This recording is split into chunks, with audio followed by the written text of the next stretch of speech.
Hello, today we will guide you through how to add multiple audio tracks in CapCut. To begin, open the CapCut app on your device and make sure you're in the project where you want to work. If you're starting fresh, that's perfectly fine too. The goal here is to build your edit first and then layer in your audio so everything stays organized and easy to manage.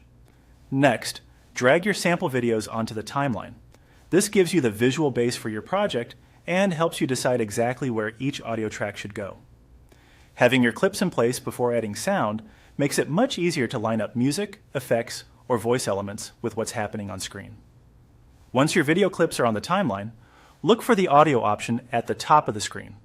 This is where CapCut keeps the tools and library you'll use to bring in sound.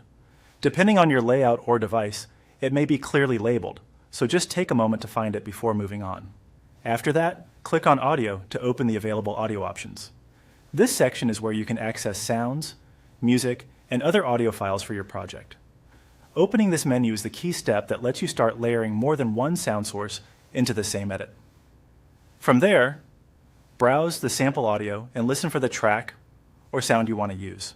Take your time here and choose something that fits the tone of your video. Even if you're just practicing, it helps to preview the audio first so you know how it will work with your footage.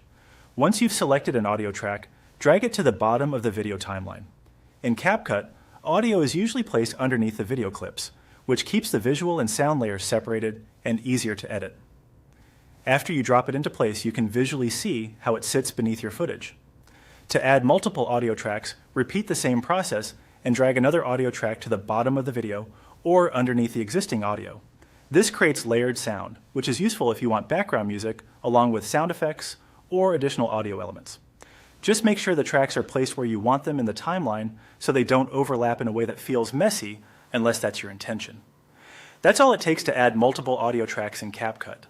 Once your tracks are in place, you'll be able to see them stacked in the timeline, making it easier to build a richer and more professional sounding video.